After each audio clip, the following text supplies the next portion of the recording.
आमची आता additional commissioner साहेब सत्यनारायण साहेब यांच्याशी भेट झाली. सत्यनारायण साहेब यांच्याशी भेट झाली. त्यांना रेड्डी साहेबांनी पूर्ण सविस्तर विषय सांगितला. जो 2014मधला कायदा आहे त्याची अंमलबजावणी व्हायला पाहिजे आणि त्या कायद्याप्रमाणे जो फेरीवाला आहे त्याच्यावरती जोपर्यंत तुम्ही पर्यायी जागा देत नाही त्यापर्यंत तुम्ही त्याच्यावर कारवाई करू शकत नाही.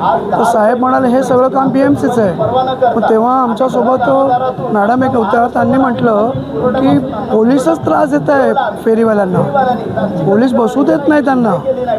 मग ते म्हणाले की पोलिसांचं हे कामच नाही आहे, आम्ही कारवाई करतच नाही असं साहेब म्हणाले. त्यानंतर मग मी म्हणालो की मी DCP साहेबांना भेटलेलो गेल्या आठवड्यात, पंडित साहेबांना भेटलेलो. तर त्यांना मी आमच्याकडे स्टे ऑर्डर आहे 2017मधली, तर त्याच्याप्रमाणे तर तुम्ही आम्हाला बसू द्या. तर ते म्हणालेत की आम्हाला की ते DCP साहेबांशी बोलणं करून संपूर्ण विषय समजून तुम्हाला सांगतो.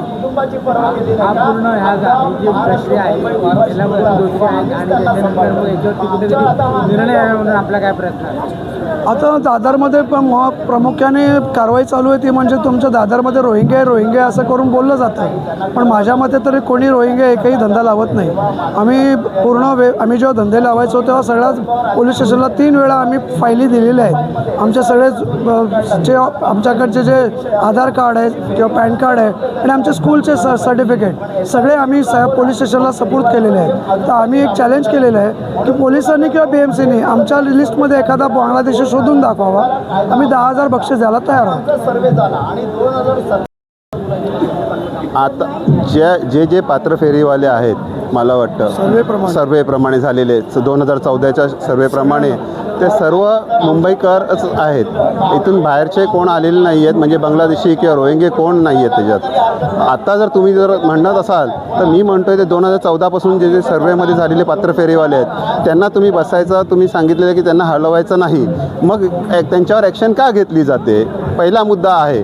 आणि जर तुम्ही बांगलादेशी आणि रोहिंगे येतात ते कुठून येतात, ही जबाबदारी कोणाची आहे, भारतात येतात कुठून, त्याच्यावर तोडगा काढा ना. पहिला त्याच्यावर तोडगा काढा, तिथे बंदी घाला, मग आपल्या भारतात येणारच नाही तर महाराष्ट्रात आणि किंवा इतर राज्यात जाणार कुठून. किंवा जे आहेत जे तिथे लपून राहिलेले म्हणतात तुम्ही कुठल्या झोपडपट्टीमध्ये धारावीमध्ये इकडे तिकडे ते नावं घेता की इकडे मग ते साफ करा. आणि आम्ही जे एवढे वर्ष जे इकडे धंदे करतायत जे स्थायिक आपले मुंबईकर आहेत त्यांना तुम्ही हटवताय. फक्त मराठी आहेत, मुस्लिम आहेत, कोणी आहे पण ते स्थायिक आहेत ना त्यांना तुम्ही हलवू नका. आमचं हेच एवढंच म्हणणं आहे 2014च्या यात.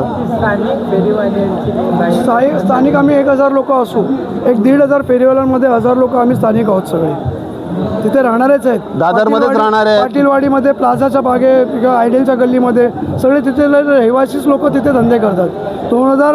1980मध्ये जे गिरण्या बंद झाल्या तेव्हा दादरचा फेरीवाला हा तयार झाला. गिरण्यातला जो बेरोजगार झाला माणूस त्यांनी धंदे लावायला सुरुवात केली. तिथूनच दादरचा फेरीवाला हा निर्माण झालेला आहे. एवढंच आमचं म्हणणं आहे.